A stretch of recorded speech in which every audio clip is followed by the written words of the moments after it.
శ్రీ మహాగణాధిపతయే నమః. శ్రీ మహాసరస్వత్యై నమః. శ్రీ గురుభ్యో నమః. శ్రీ లలితామహాత్రిపురసుందరీ పరాభట్టారికాయై నమః. మనం 2026 జనవరి నెలలో ఉన్నటువంటి ద్వాదశ రాశుల యొక్క ఫలితాంశాలలో భాగంగా సింహరాశి వారికి ఉన్నటువంటి గ్రహస్థితి రీత్యా ఉన్నటువంటి ఫలితాంశాలు చెప్పుకుందాం. ముందుగా ఈ రాశి అధిపతి అయినటువంటి రవి మకర సంక్రమణం వరకు కూడా, అంటే 14వ తేదీ వరకు కూడా అంత అనుకూలమైనటువంటి స్థితి కాదు. కాబట్టి చేసేటటువంటి పనులలో, అంతేకాకుండా ఆరోగ్య విషయంలో జాగ్రత్తలు అవసరం. వీరికి ఇంకా విషయం చెప్పాలి అంటే 14వ తేదీ నుంచి చాలా విశేషమైనటువంటి అనుకూలమైనటువంటి స్థితి కూడా ఉండేటటువంటి అవకాశం ఉంటుంది.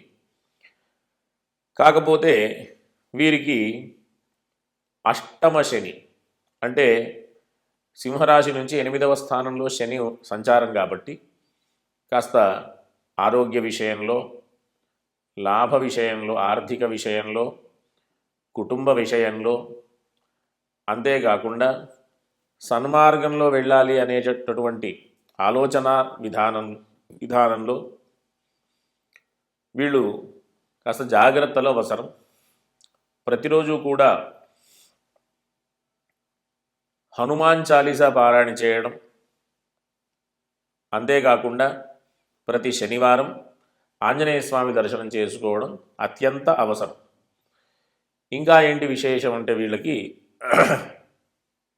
పంచమాధిపతి అయినటువంటి గురుడు, పంచమ అష్టమాధిపతి అయినటువంటి గురుడు లాభస్థానంలో చాలా అనుకూలమైనటువంటి స్థితిలో ఉండడం ద్వారా ఎన్ని ఇబ్బందులు వచ్చినా సరే అధిగమించేటటువంటి స్థితి వీళ్ళకు ఉంటుంది. కాబట్టి అన్ని రకాలైనటువంటి ఆనుకూల్యతలకు సంబంధించిన స్థానంలో బృహస్పతి సంచారం ఉంది కాబట్టి కాస్త ధైర్యంగా ఉండొచ్చు. కాకపోతే ఈ రాశివారికి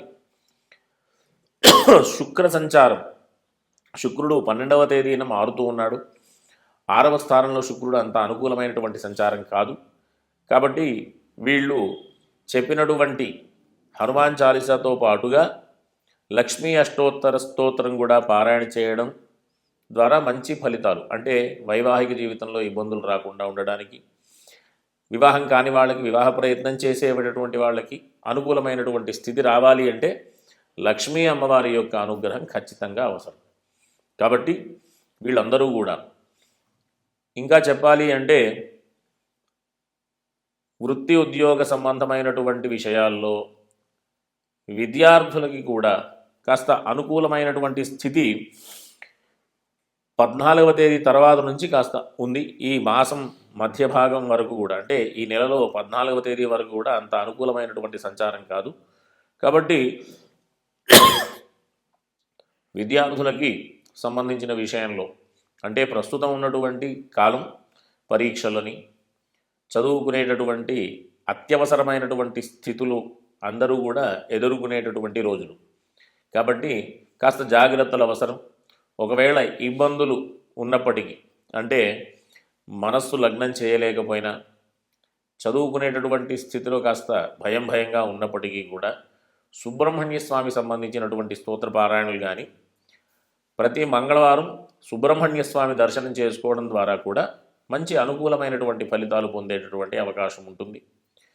కాబట్టి ఈ రాశివారు, సింహరాశి వారు హనుమాన్ చాలీసా, లక్ష్మీ అష్టోత్తర స్తోత్రం, సుబ్రహ్మణ్య స్వామి సంబంధించినటువంటి స్తోత్ర పారాయణలు చేయడం ద్వారా మంచి ఫలితాలు పొందుతూ చక్కటి అవకాశాలన్నీ కూడా పొందాలని ఆశీర్వదిస్తూ స్వస్తి. శ్రీ మహాగణాధిపతయే నమః. శ్రీ మహాసరస్వత్యై నమః. శ్రీ గురుభ్యో నమః. శ్రీ లలితామహాత్రిపురసుందరీ పరాభట్టారికాయై నమః. మనం 2026వ సంవత్సరం జనవరి నెలలో ఉన్నటువంటి ద్వాదశ రాశుల యొక్క ఫలితాంశాలలో భాగంగా కన్యారాశి వారికి ఉన్నటువంటి గ్రహస్థితి రీత్యా ఉన్నటువంటి ఫలితాలు చెప్పుకుందాం. ముందుగా రాశి అధిపతి అయినటువంటి బుధుడు ఈ మాసం అర్ధభాగం వరకు కూడా అనుకూలమైనటువంటి స్థితి, తరువాత 18వ తేదీ నుంచి అంత అనుకూలమైన స్థితి నుంచి అంత అనుకూలమైనటువంటి స్థితి ఉండదు కాబట్టి అందరూ కూడా ఆరోగ్య విషయంలో జాగ్రత్తలు అవసరం. ప్రతిరోజు కూడా విష్ణు సహస్రనామ స్తోత్ర పారాయణ చేయడం ద్వారా మంచి ఫలితాలు, అంటే ఇబ్బందుల నుంచి అధిగమించేటటువంటి అవకాశం.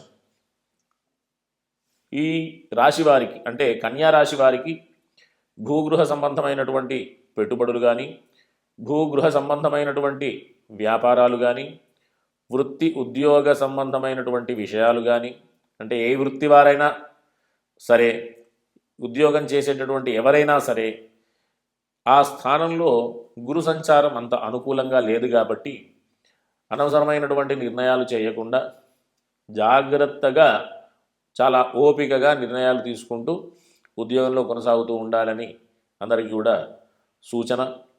అంతేకాకుండా వీరికి ఇన్ని ఇబ్బందులు ఉన్నప్పటికీ కూడా మొండిగా, అంటే చేసేటటువంటి పనులలో ఎంత పరిస్థితి ఉన్నప్పటికీ కూడా కఠినమైనటువంటి శ్రమ చేస్తూ శత్రువులు కూడా మిత్రులుగా మారేటటువంటి స్థితిని కల్పించుకుంటూ, అంటే శత్రువులు కూడా అనుకూలంగా ఉండేటటువంటి స్థితిని కల్పించుకుంటూ చక్కగా వీళ్ళు ముందుకు వెళ్ళేటటువంటి ప్రయత్నం చేస్తారు.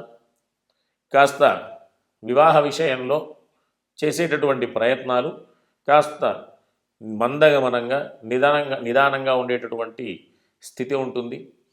కాబట్టి అట్లాంటి విషయాలలో కానీ, ఆరోగ్య విషయంలో కానీ, వృత్తి ఉద్యోగ వ్యాపారాల విషయంలో కానీ, విద్యకు సంబంధించిన విద్యార్థులందరూ కూడా ప్రస్తుతం ఉన్నటువంటి కాలంలో ఉన్నటువంటి స్థితి అధిగమించాలి అంటే ప్రధానంగా వీళ్ళందరూ కూడా చక్కగా ప్రతిరోజు విష్ణు సహస్రనామ స్తోత్ర పారాయణ, తరువాత అవకాశం ఉన్నప్పుడల్లా ఈశ్వర దర్శనం, ప్రధానంగా గురువారం రోజు కనుక ఈశ్వర దర్శనం చేసుకోవడం, చేసేటటువంటి ప్రయత్నాలు చేయడం.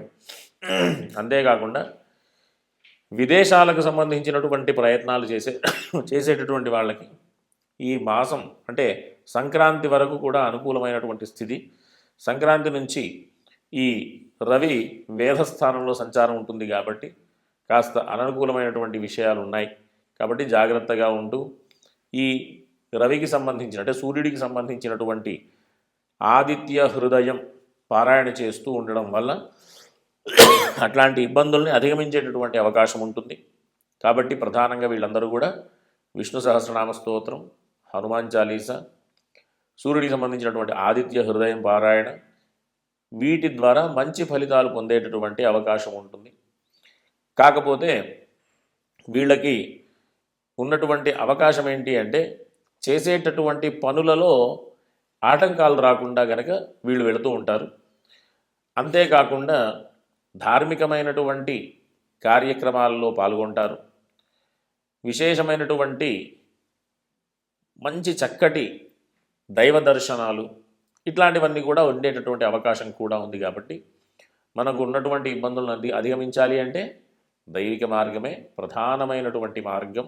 ఇంకా అనేక మార్గాలు, దానాలు, జపాలు, అంతేకాకుండా మనం చేసేటటువంటి పనులు, అంటే పుణ్య కార్యక్రమాలు, ఇవన్నీ కూడా ఆధారమే. కాకపోతే మనకు ప్రస్తుతం ఉన్నటువంటి పరిస్థితి అధిగమించాలి అంటే దైవికమైన మార్గంలో వెళుతూ ఆ సంబంధమైనటువంటి స్తోత్ర పారాయణలు చేస్తూ నేను చెప్పినటువంటి దర్శనాలు చేసుకోవడం ద్వారా అనుకూలమైనటువంటి స్థితి ఉండేటటువంటి పరిస్థితి ఉంటుంది. కాబట్టి అందరూ కూడా చక్కటి మార్గంలో వెళుతూ మంచి ఫలితాలు పొందాలని ఆశీర్వదిస్తూ స్వస్తి.